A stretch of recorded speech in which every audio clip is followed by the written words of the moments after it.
Good morning and welcome. Thanks for dialing in and taking part in the inaugural webinar hosted by Cognism on how to create a scalable and repeatable outbound sales engine. I'm Nick Roberts of Cognism and honored to do the moderator role today. We have a great program and panel. Before we introduce them, I want to do some housekeeping. How this is going to work is that this is a live recording and will run up for an hour. For you, the audience, after this event, we will send you both a recording and the slides. If you have any questions, I encourage you to please send them through and we will select a number of them for the Q&A section at the end. So let's get started. What makes this event special is that we have 3 individuals who have an abundance of experience and are performing practitioners in creating scalable and repeatable outbound engines. And also they're at various stages of their journey and have corresponding various perspectives. I'm very pleased to introduce James Ski, founder and CEO of Sales Confidence, LinkedIn alumni and influencer. In the 2 years of Sales Confidence, has become the go-to tech SaaS community event series. People base their diaries and travel from afar to come to these events. Hello, James. Hello, happy to be here, Nick. This is fantastic. Then, moving to the middle, we have Nazma Kurban, CRO, Chief Revenue Officer of Cognism, one of the fastest growing tech companies in the UK. It grew at 650% last year. Nazma was employee number 1 and has grown the sales team to over 35 people and seemingly increasing every day. Being firsthand, being a member of the team, I can say how impressive the sales engine is. Hello, Nazma. Hi, Nick. Good to be here. Really excited for this webinar. And thirdly, we have Neil Ryland, also CRO, Chief Revenue Officer of Peakon, a real-time people data technology to drive cultural and people management. Launched in 2015, in Neil's 3 years, he has grown the sales team to around 50 people and is operating out of 5 continents. Hello, Neil.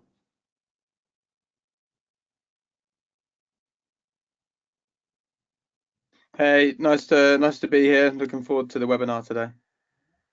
Great to have you on. So, for this webinar, we have a 6-point agenda to enable you, the audience, to gain some great insights on scalable, repeatable outbound engines. So we're firstly going to have a definition. What is a predictable, scalable outbound engine? Segue 2, how to structure it. How do you know when and how to implement new processes into your sales team? Thirdly, how to put the cogs into that engine. What are your top tips for coaching and developing your team? Fourthly, how to optimize the cogs. What is the secret to creating a sales team structure that can scale? Fifthly, how to be adaptable. How do you quickly experiment and react to improve performance? And sixthly, how to enhance the system, how to buy tech the right way. So let's get started. So we're going to just define what is a scalable outbound engine, and I'd like to bring that on to James, please. Thank you, Nick. So to begin with, scalability and predictability comes from the frameworks and the processes that you apply within outbound sales. So when we think of outbound, one, we are directly calling into individuals within companies versus responding to incoming leads. And we are doing it in a way that is modeled and predictable and repeatable around frameworks. Okay, great. And for you, what is outbound?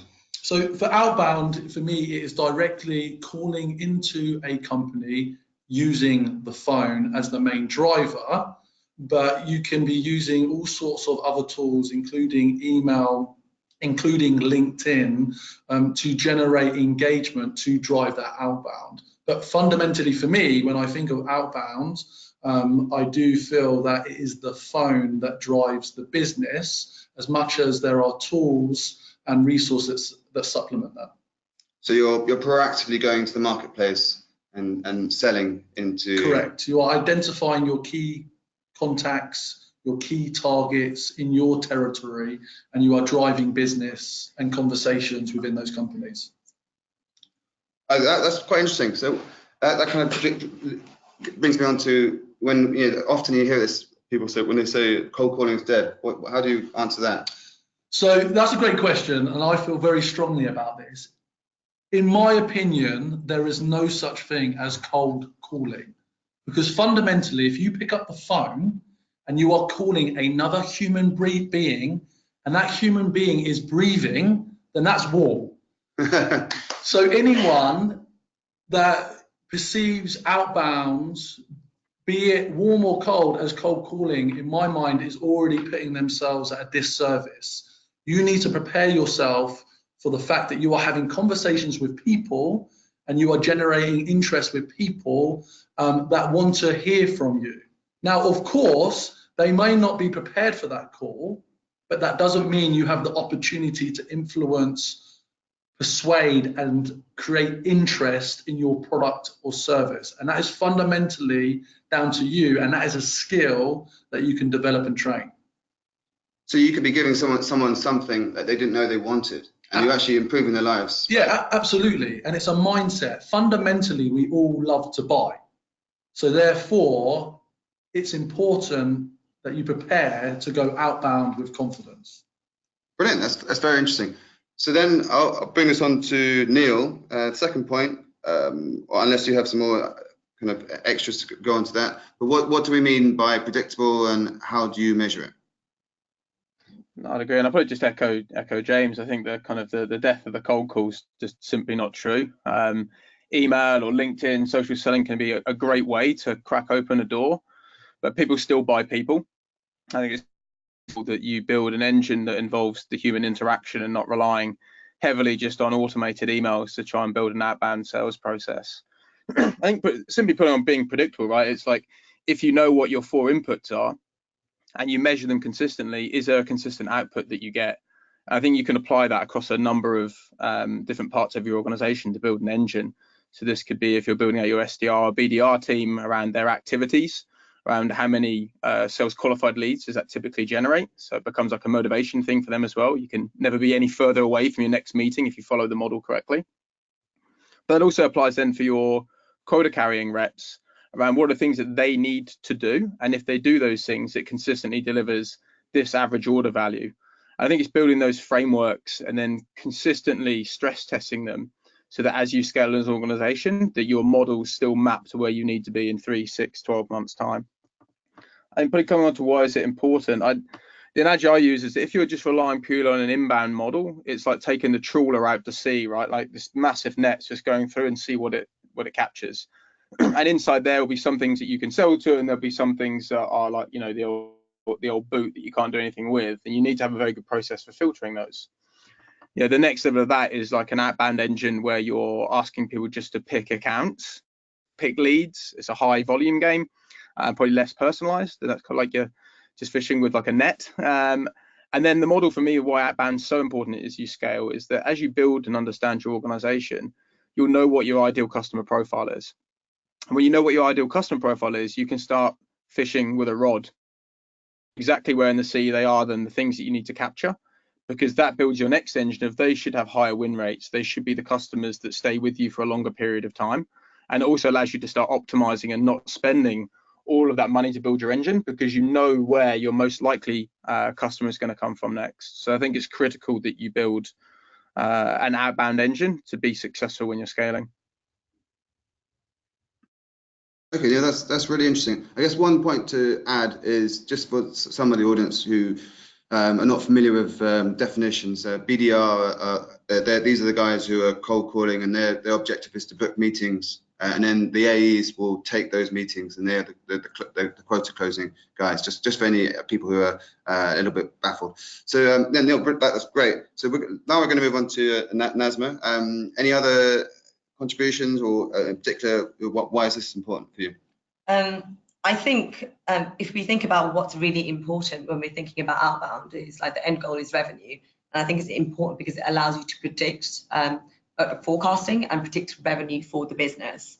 And I mean, I just think it's absolutely fundamental. And as being part of an early stage business, we definitely would not have been here if we rested on our laurels and just waited for inbound inquiries to come in, or we were dependent on our referrals, because your referrals will run dry, your friends and family will run dry, and then if you're going out to the market, and especially as a new business, it could be that businesses don't even know that the value or the technology that you've built even exists, so they're not even Googling it. So you're not going to be able to find it by placing ads or going to different events, and it's all about educating. So you're able to educate those who would be your ideal customer profiles, and also get feedback in the early stages. Is what you're selling, is your messaging going to be adding value to that business?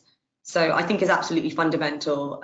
All the businesses that we work with at the moment, that I've worked with that have been successful, have a very scalable and repeatable outbound engine. Okay, that's really great. That's really interesting, and I guess that kind of makes me realise that it's just the number of calls you're doing, the activity you're getting is going to equate to the outcomes that you want to be achieving. So if your engine's working well, then that's going to go really well. And it's very interesting what Neil was saying about once you've defined your ideal customer persona, you can be much more sniperish and have a fishing rod and kind of really harness your efforts. So that's great. Let's move on to the next segue. So, how do you know when and how to implement new processes to your sales team? And this will really depend on the stage of your company and the size of your team. So it'd be really interesting to hear each of your perspectives on your respective situations. So I'll bring this question to James. So setting up an outbound sales team depends entirely on what stage that your business is at. I think for those on the call that are at the earliest of stages, let's say that you are an engineer by trade and you've developed your product, you've started to get access to some early customers through your friends and network, and then you're looking to demonstrate to investors that this is something that is solving a problem in the market and you want to get that higher ramp. So at those earliest stages, bringing in two individuals, two BDRs that are focused on defining territories and having a targeted set of accounts is one of the most effective ways for you to demonstrate to yourselves and potential investors that you can create opportunities for growth. So that's one element, bringing in at the earliest of stages. Otherwise, typically, it's also about acceleration of growth or breaking into new markets. There's nothing more effective than having target outbound territory plans where individuals are proactively making calls into contacts in those companies in those territories. And why it's valuable alongside creating opportunity, it's also valuable for feedback that needs to be fed back into product, because you are at the front line of speaking to potential buyers that you've identified are the right personas. So persona mapping is important in this, but they can provide a thoughtful feedback which informs your product roadmap and better prepares you as you develop more of your outbound process. James, that's really interesting. Yeah, so you know where your product is and the target industries for that product, but as you evolve your product, you can then move into other industries where it can be compelling. Correct. And while you can set up online ad campaigns across digital channels, that's passive in terms of your response time, whereas you can directly get immediate feedback by having those conversations in a format that is unexpected for people, but that demonstrates and gives an indication of how aligned you are to that persona within that company, within that industry. So it's a smart way to validate your strategy and your processes for growth. And this also touches back onto the cold calling thing, because I imagine you get some feedback from people when you call them. So that's another reason for cold calling. Yeah, absolutely. You need to have and lead with a value proposition that is either going to land or not land in the conversations that you have with people.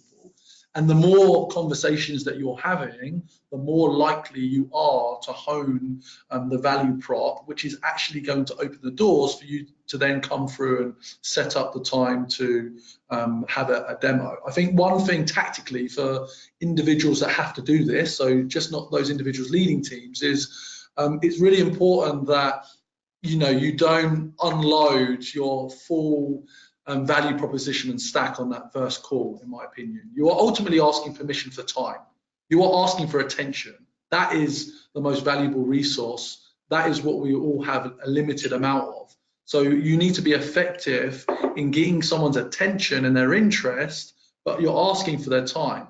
So you are asking for that next step to be a follow-up conversation where you, from your side, can identify more of their needs and qualify them as much as they can qualify if this is going to be interesting. But don't get overly excited that you've just opened the door on that first call and then you're going to ram your value proposition down their throat for the next 15, 20 minutes. I just think that's unthoughtful and unpolite. And ultimately, if they give you permission to speak longer, great. But be thoughtful. You're there to get their attention and get their permission to come back and investigate with more time. And that's what enhances the process and develops more warm opportunities. That's really interesting. We could go to town here and carry on, but we've got a strict timeline here. So I'm going to move on to Nazma. So for you, processes, how do you implement, how do you know when and how to implement new processes? I can talk firsthand because sometimes there's a new initiative, and Nazma's been fantastic about evolving our sales team. But yeah, what's your perspective there, Nazma? Okay, so I think processes are absolutely core to building out an outbound engine. And if I think back, and we're currently reviewing our current sales playbook. So our sales book is made up of all of the processes. And when I look at all of the processes that we have, they are linked to an activity or a KPI. So I believe that every process, and when should you implement a new process? When you have a new activity, a KPI or activity that you're tracking. And when do you know how to implement that new process? I think when you're as soon as you start, you really need to start thinking about data and how you can basically make data-driven decisions. And you can only do that by implementing a process that is consistent and repeatable, and then use that data to drive more of the same activity. And that's something else that I think about how our team has evolved and how we've implemented all of these new processes is when we have a challenge or a problem that we're trying to solve. So if our meeting attended rate has dropped, then we look at, okay, this is an activity, this is a KPI that we're measuring. So is there any way that we could create a new process and implement a new process to track that? So understanding every single KPI, and then if you're finding that there's a problem or a challenge and you're unable to track that, it's time for you to create a new process. And that process can be something as small as, are you giving the person, the prospect a call before 9:15 a.m. on the day of the demonstration? And implementing that has increased our conversion rate or our meeting attended rate by a significant amount. It went from 70 to 85% in a given week. So understanding exactly what the KPIs are that you're tracking, there needs to be a process in place for that, and then you just evolve that process when you feel like you're not able to scale that out. Awesome, that's fantastic. I love that, the whole playbooks and KPIs, and that example you've given about the meeting attended rates and implementing a process to put a call before, and that's increased by 75%. Right, and the same to you, Neil. Yeah, I mean, echo a lot of the guys saying. We just have like a simple framework at Peakon on how we make these decisions, right? Which is we get feedback from customer employees, we look at the metrics, and as a point, if we see something that's dropped or it's consistent, and then ultimately you're placing a bet or a chance as well, And I think as you scale, you're told when you raise money where you need to be. So sometimes that you've got to evolve something in order to get there. Now, example for us would be SMB space. The more we're selling to smaller customers, you can track your LTV on it. You can see how many people you need to support them. That becomes pretty hard to hit the quotas we need to get to if we stayed in that space. So therefore, we either need to shift up our average order value, or we need to shift up market to get to those numbers. And then we take a process around what's our hypotheses on it, how do we actually go about doing this, and how do we build a risk mitigation plan, which is pretty much like a who does what by when model. We measure it, and then we track whether it's had the impact that we expect. But I think a lot of this is iterative stuff. I totally agree. There can be, if you listen to feedback from your sales team, then you'll start to understand where some of their challenges are. You'll then have the metrics that either support that it's something that they are not doing or that there is a break somewhere. And then you pull that kind of team together to go, okay, well, how could we make it 10x better? Like, if money was no object, let's start there and then work backwards from that and what's actually possible. But I agree, if you're not tracking and using metrics, all this stuff becomes a guessing game. And it's so important that you use data to inform your gut and not the other way around. And actually, that's a really good point, Neil. And I think when I think about processes and why it's important to implement new processes and have them within the sales engine, I think of, okay, so what is the outcome that I'm looking at? I want consistency in my team. And I think if you have a consistent process, then you're going to have a uniform process, then you're going to be able to scale that, and could only scale an outbound engine when you have processes that are being followed through the team. And I've seen this time and time again, and I'm sure you guys would all agree with me, in other organizations, when there hasn't been an outbound engine, you'll always have those individuals that will have peak and troughs in their performance. And the reason for that is that there's only one superstar, and there's not actually a methodology and a consistency in the metrics, and there isn't a process. And I think with what I've seen at Cognism, the performance is always set at a certain standard because there are processes that are being adhered to. I think just to add to that, there is a view that sales is an art. I think fundamentally it's more important than ever to apply a science, and that's what this is about. Great stuff. That's fantastic. Yeah, Neil, that's really good. The who, what, when, and the data. As I suspected, because you guys are sharing such fantastic jewels of wisdom, we are falling a little bit behind time, so I'm going to have to strong arm us onto the next segue. So this is like, how do you put the cogs into your outbound engine, and specifically, what are your top tips for coaching and developing a team? There's 2 points each. So Neil first, how to hire well. Best practices for onboarding new starters. Yeah, sure. So I think hiring's critical, because if you get that wrong, it doesn't matter how you are, because it won't work. I think we look at 3 dimensions. So we look at the values. We have our values laid out. How well aligned are they to them, and how would they live them personally as well as professionally? We look at then their behavior. So we look at like situational type questions, how they would handle the kind of things we would expect to see from people in the role. And then you have your competency piece, which is around like their current experience. Have they done something similar before? Have they been successful? What's their track record? How would they go about taking on this job? Where do they think their gaps are, etc. And then we always do the reviews. And one of the things we've introduced quite recently, we have like guardians of our culture, is that someone from outside of that hiring line does like a raise the bar interview. And this is something that we've got introduced to quite recently. But if we're hiring someone that is not part of that team, we'll run part of the values alignment, because we know that if we get that part right, everything else is coachable. If you get that wrong, that they don't tend to be things you can coach. And then best practice for onboarding new starters. I think there's probably a whole topic that you could do on this, but I think the headlines for me is that you need to have a very clear, laid out, structured process to help people get up to speed quickly. Reps missing ramp target messes up every board and forecast you could imagine. So hitting those ramp numbers is critical. So therefore, building out a process of what they need to do week by week, and the success criteria that's required before they can pick up inbound leads, before they can run demos, for me would be the first thing to map out. And then I'm a big believer in the buddy system. So we set up people with buddies both in team and then also externally. With someone in a different department division, and in particular being a global organization, it also helps us to share best knowledge and build networking for when we bring people together. Ideally, there's less strangers in a room when we get together. Yeah, that's really, really interesting. I love the profiling and the guardians and the buddies. It's, yeah, so it seems like you've got a really nice, great culture there. So I'm going to bring on Nazma. So ramping, setting new starters up to success, and mentoring.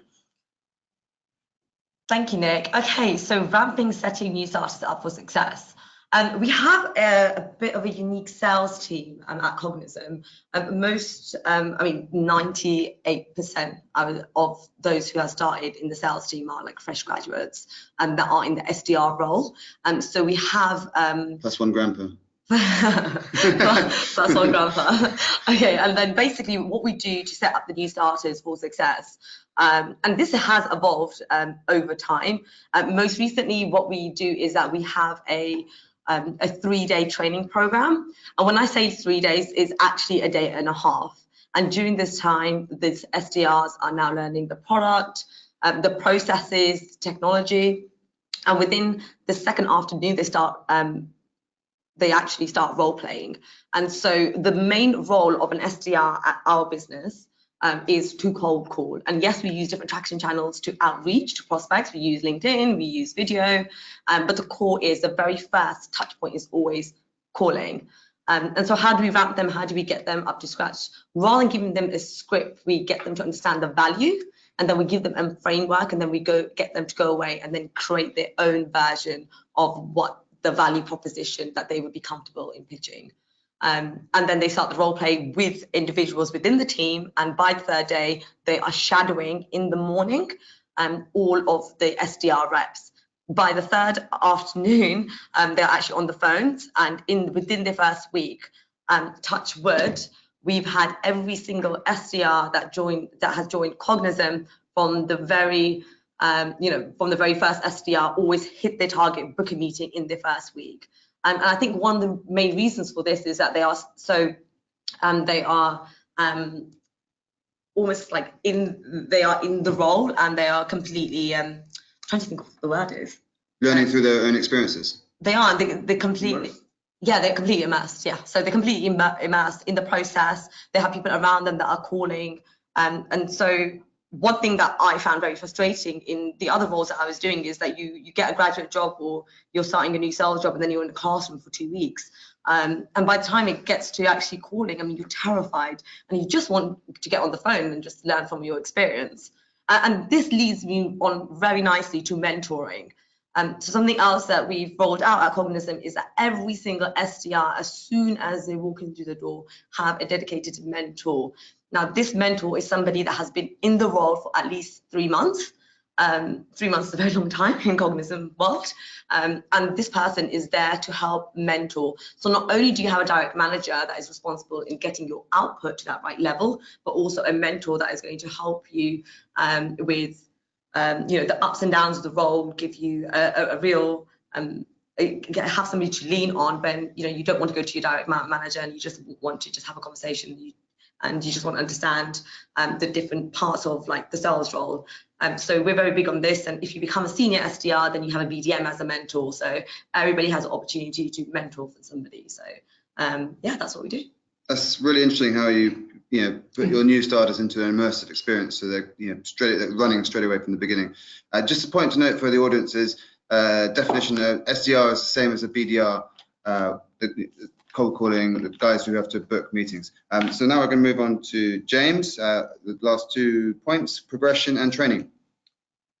So I can advocate what's already been said by Neil and Nazma, but to extend that, progression, if you're hiring highly motivated individuals that are straight out of university, it's very important to have clear progression plans and manage expectations around at what point can an individual expect to be promoted. I think what I've seen, particularly in SDR teams in London, that the career path as an SDR has extended. It is a legitimate place to sit for a number of years before you look to move into an AE role. And the savvy sales leaders are rewarding effective SDRs appropriately so they don't lose that quality and effectiveness of them into an AE role. So I think it's very important to set out clear, well-defined progression plans, and it's important to manage expectations with individuals of when it is realistic to expect promotion and what is required to do that. Training is very interesting. I think I would expand that into coaching, and the difference is really this. Training is sitting in a room and delivering information that you're expected to absorb and then apply at a later date. And we all know the stats around retention. The fact is you're best learning on the job, and that's proven from the effectiveness of what NASMA does here at Cognism. Neil highlighted getting the right people into the team. In London, you've got businesses like Benetrix that help you identify the right people. That's great. But once they're in the team, when you think about how you support their development, actually, even without a defined training program, you can be investing time in coaching and developing them. So what do I mean by that? Allocating time, at least half an hour a week per individual in the team, where you sit down with that individual and you shadow their calls. So you can do that live. So there are sales technologies now in the UK like Refract or Jiminy, or of course you've got Gong, where you can actually listen to the playback of the call recording. So it's important that you can then coach to that. But something that I used to run with our teams are huddles throughout the day. So at 9 a.m. before we started the call, we'd bring the SDRs together and we would reflect on conversations that we've had yesterday, and we would pinpoint key focus areas on calls that we would have that morning. Then we would come around the desk, stand up again and review that at lunchtime and again at the end of the day. It's a continuous learning loop, and that is much more effective. And then if you put the structure around that, so you allocate time to coach on calls, or you allocate time to coach individuals to unlock limitations they may have with their confidence or their opening, you're more likely to drive an effective team. So all of that leads to how you think about accelerating the growth and the mindset of the people that you're hiring to get the best results with outbound.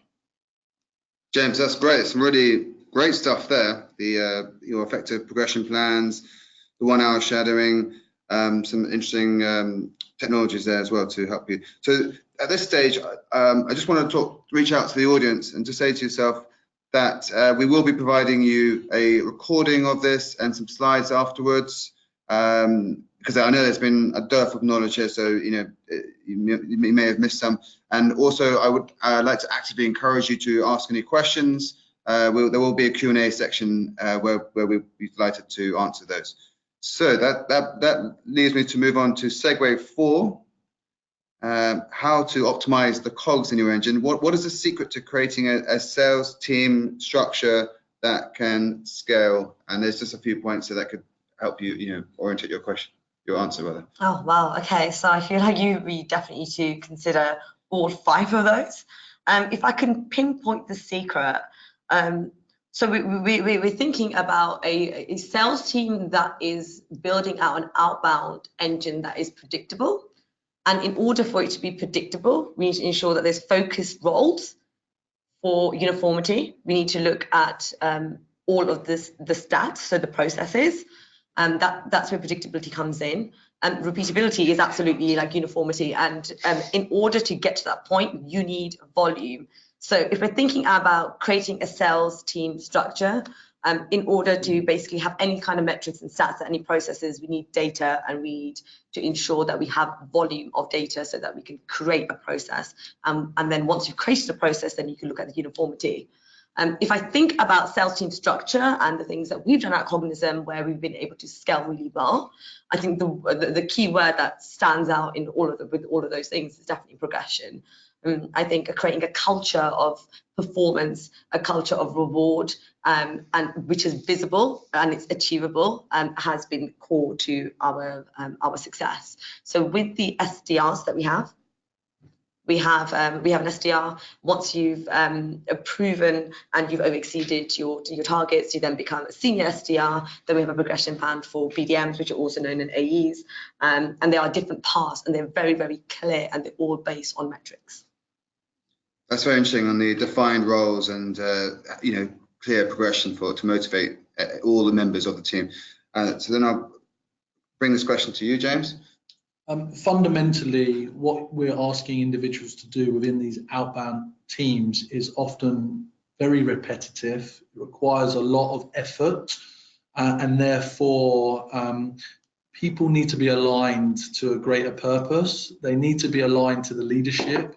Leadership need to be front and center in terms of how they inspire and motivate that team on a day-to-day basis, because there are going to be peaks and troughs. That's the nature of this game. You are continuously dealing with rejection. We are fundamentally, as human beings, designed and taught from an early age that no means no.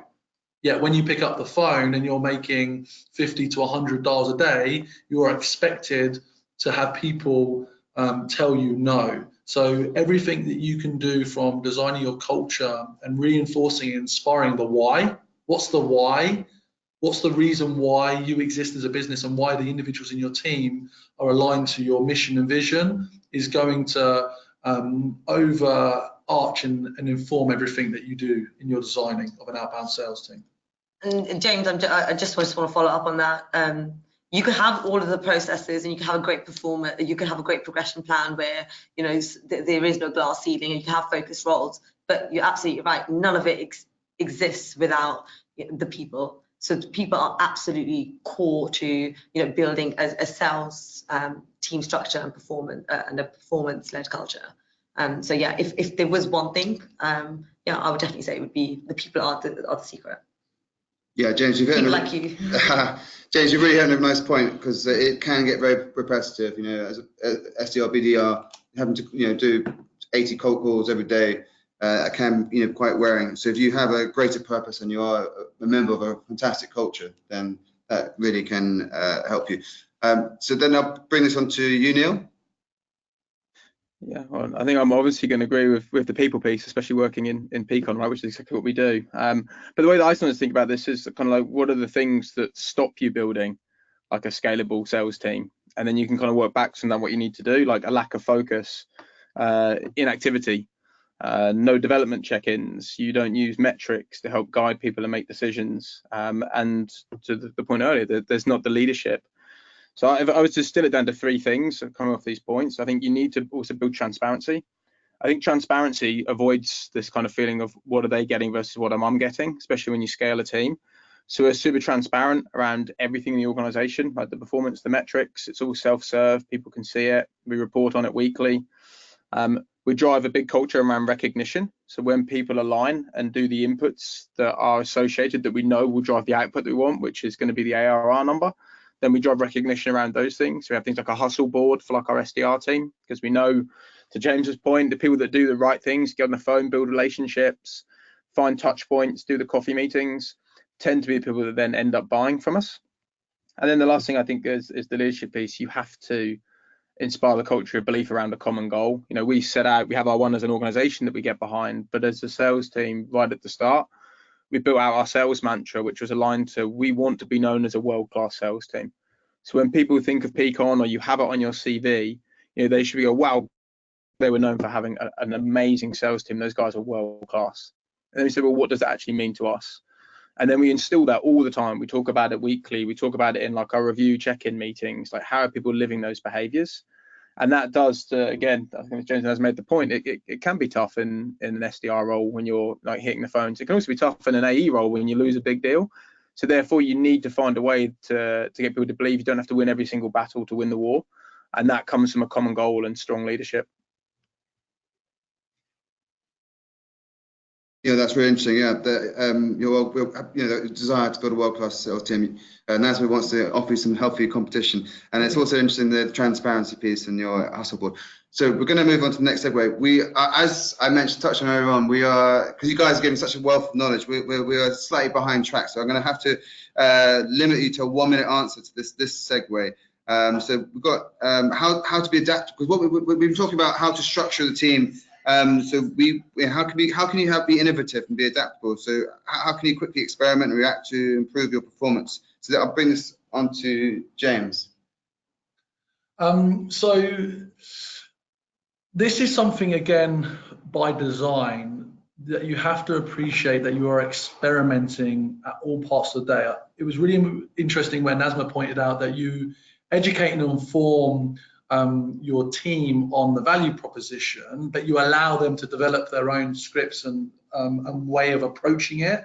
And I think that level of freedom is really important. You can only learn by doing. And it's important that those feedback loops are ultra quick, and you've got to be able to experiment and get quick feedback loops within your team. So for me, I think when you talk about tools that can help this process to encourage the effectiveness of that call, obviously you should be setting up effective cadences, extending what you're already doing with Cognism or a sales enablement platform like SalesLoft. But you're also looking how you leverage tools like LinkedIn to ensure that when you get to that person on that call, you've already touched them a number of times on their content on LinkedIn. That's great. Love the freedom of scripting in your messaging. Nazma? Okay, so for me, so in order to answer this question, if I think about experimenting, I think this is something that I'm quite passionate about. We hire super intelligent individuals that join our team, and then we really, I'm not a big fan of just putting somebody in a box and telling them to do certain tasks. They're smart, they're creative, and so the best way of us as a business trying to get that creativity out without a dip of performance, which will actually give them like room for creativity. So at Cognism, every single SDR has a 20% room for creativity, and what that means is that the KPIs, so the key performance metrics, indicators, make up 80% of their entire quota, and so they have 20% where we're not measuring their input, but we're just measuring their output. So if, for example, one of our SDRs decides that he wants to experiment with video, great, of course you can do that, and you can do that with 20% of the time that you have. And so I think just giving a bit of room for creativity is important, and it helps build a culture of trust, and also yeah, it just encourages them to feel that we trust them, and we're giving them a bit of creativity. And how do you react to improving performance? You need to look at your metrics. You need to look at the data on a weekly basis. Even till today, on a Sunday, I spend my time just looking at all of the metrics, making sure that we are consistent and we're not falling below benchmarks. We're not a huge FTSE 250 company that we're reporting quarterly. If we have a bad month, it's going to affect our quarter. So I'd rather measure that dip in performance in a given week and basically create a process if it's something that needs to be done. Yeah, that's 20% role freedom is really, I've seen it firsthand, that we've got a video celebrity wannabe who's doing some great stuff. Neil, how would you answer that? Yeah, I think that the guys are spot on. I would put it down to the time management, which again, we work with the individuals around giving them the opportunity to bring forward every single week ideas that they think could be successful, things that they've learned. And we use a framework called 3-2-1. So 3 things that went well that week, 2 things ideally they'd like to do differently, and then 1 thing they want to focus on, and then help them to allocate the time so they can test those things properly. Again, you're coming back to the hypotheses, what impact do you think it would have? How does it influence our metrics that matter? And if it's something we can do, then let's go ahead and make it happen. And it's a good way of elevating people across your team, because if you hire smart people, they should be full of great ideas.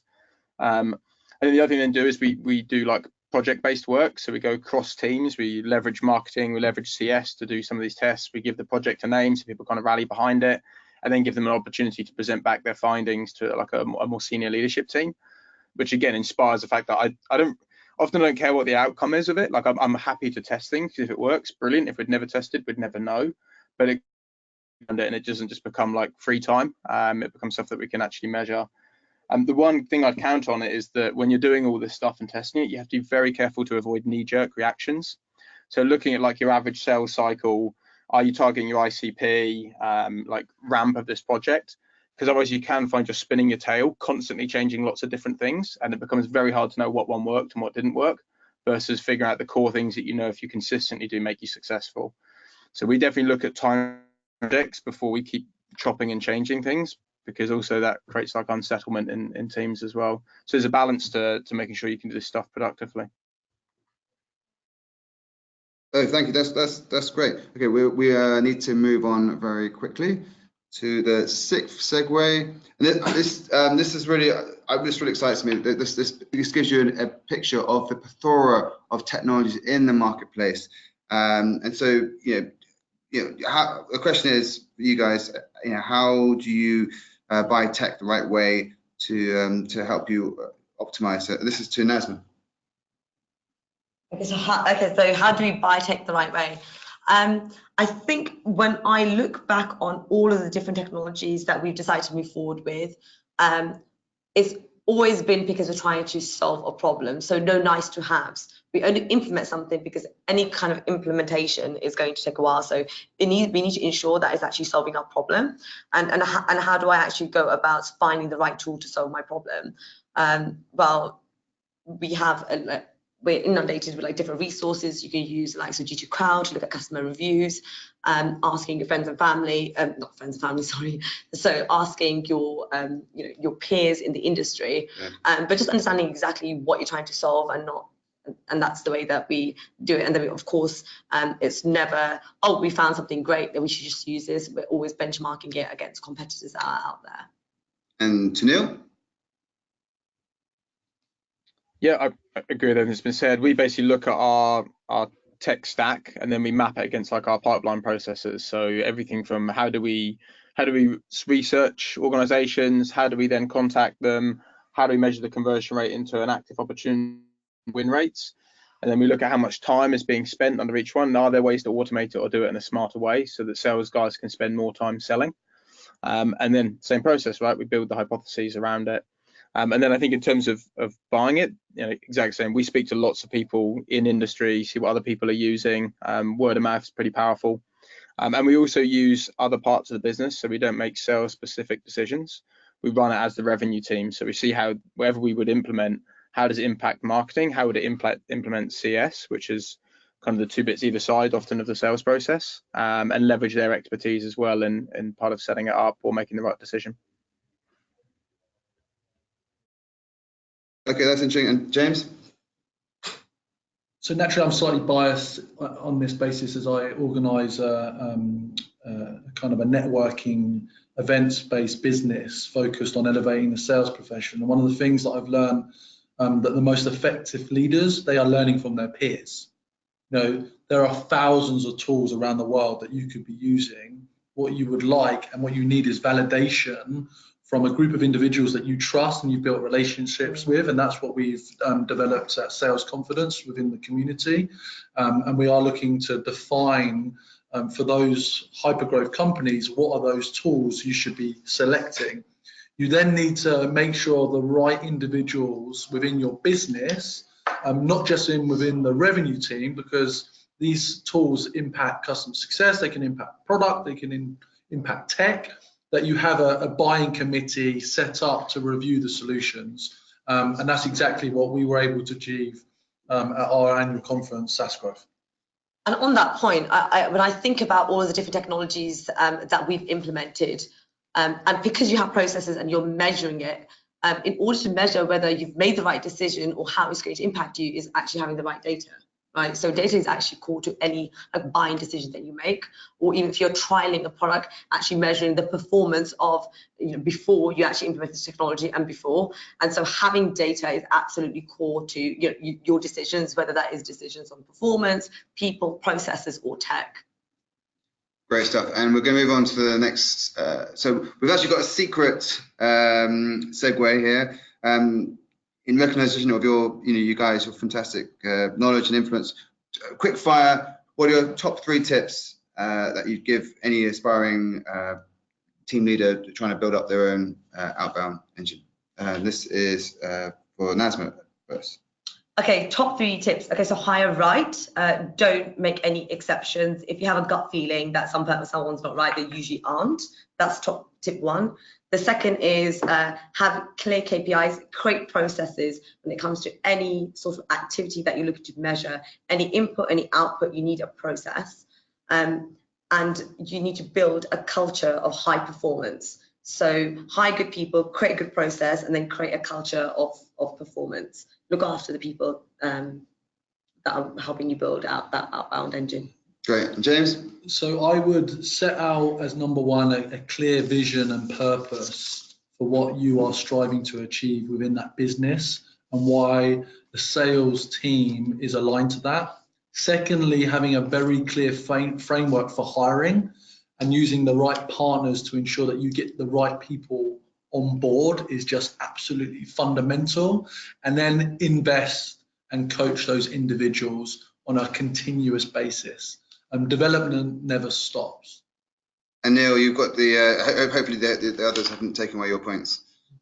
Yeah, well, I would have probably gone with people, but I think probably to break that down, I think an investment in someone that owns the sales ops metrics is key to doing this. If you want to build a culture around people and coaching, then you need to have someone that owns those metrics. So investment in your sales ops early. You need to build a culture of review and check-in, which will help to drive the culture the guys are talking through around, like, you want a winning culture, right? Where winning is what everyone wants and strives towards.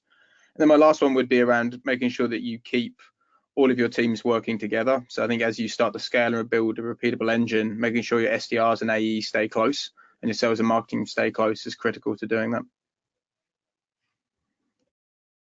That's really great, Neil. Okay, so that moves me on to we've got. I want to show you some really useful resources. As you know, it's been a few plugins, so it's going to be a Cognism plugin. So we've got a whole load of really interesting white papers that may be interesting. Also, if especially in the sixth segue on technology, that's really helpful for you. I wanted to just highlight Cognism is running a flagship revenue AI event on the 19th of September. We'd love to see you there. And then we're moving on to the Q&A section. So we've had some really some interesting questions come through. So I've got first one for James. What is the best way to find a reliable source of phone numbers? Well, that one's pretty easy. I mean, Cognism fundamentally has GDPR compliant data, and it has everything you need to identify the number of the people you're trying to contact. So Cognism is my recommendation. Obviously very impartial. Question 2 for Neil. How does Outbound need to be adapted to senior people at larger companies who may not answer their phone and not be receptive to cold calling? Yeah, it's a good question. So we take a three-pronged approach to the senior companies so that you kind of create the squeeze in the middle on the decision maker, right? So if you look at it as 3 levels, you have probably your C level in these large organizations, which won't take calls, but take calls from their own team. Then you'll have your decision makers in the middle, and then you'll probably have the people that get the benefit from your technology, the business users. So we take a very short, high level kind of show me, you know me, personalized approach to the C level that we're based on something we've read in the annual report. And often we'll send that from someone more senior in the business. So we use the title, these are targeted accounts where the email perhaps comes from me or one of the founders. We then do a slightly more personalized approach, show me, you know, around the pains that we see in the industry for our decision makers. So they're more understanding around like, what are the trends that are ongoing. And then a pain type email to one of the business users. And the idea is that the C-level hopefully push it down to the decision maker and say, this sounds interesting, go and look at it. And the business goes, oh, this sounds amazing, I'd love to use it, and push it up to the person in the middle. So we kind of take a 3-pronged approach to trying to get in with these people and use mediums from LinkedIn to email to Twitter to try and get on their radar as well, to drive a meeting with the decision maker. Yeah, that's really interesting. Yeah, and then we have a third question, and this is for Nazma. When considering salary structure for outbound SDRs, what percentage of their earning potential should be basic versus performance-based comms to drive performance without sacrificing comfort and job security? That's a great question. Salary structure was actually something that we struggled with for quite some time. So we've reiterated and iterated, and I think we're finally at a happy place. I would say the SDR bonuses make up a third, so the commission makes up a third of the total package. So one thing that I would encourage is to pay SDRs market rate. They are incredibly valuable, and other people are overpaying them because it's a very important and it's a fundamental role to a sales engine. So I would highly recommend that you pay them average, but you're looking at, you know, a commission base would make up 66% and then 33%. With 33% are for the commissions. Okay, thanks very much for that, Nazma. And another question for James. What are the top KPIs you should introduce into your sales team? So I'll give one, and then Nazma can add more colour to it. I think cadences and the number of cadences you're running via email is an important metric underlying everything else that you do from a call perspective, because I feel like you need to be consistently seeding your audience. And I don't think cadences are well understood in the UK market. Essentially, it's a process of a number of touch points in your process to open up that conversation. And if you start tracking the number of cadences that the individuals in your sales team are developing and do that across your business, you will start to develop a higher rate of generating contacts that are willing to take your call. Okay, so just to add to that, so what are the top KPIs? For me at the moment, because it's evolved quite a lot, but I would say the absolute fundamental KPI for an SDR is opportunities created. I don't care about how many dials you make. I don't care about how many meetings you booked. If we can't sell to them, if they're not an opportunity, then it's not adding value to the business. So it's really, really important that we align the business's objectives with the key performance indicators that the SDR team has. We look at the opportunities, and then it's our role as business leaders to understand exactly what kind of metrics they need to hit in order to get to that performance. And if you have a uniform process that's standardized, that's consistent, you should be able to get to that output. If there is a dip in performance, that's probably training, and that still sits with us. So I would say it would absolutely be the opportunity. And I've got a question for Neil. How do you balance building a good workplace culture with getting good sales results? I think they go hand in hand. I think, you know, if you've hired the right people, they don't want to just make money and be miserable at work, because it doesn't last very long.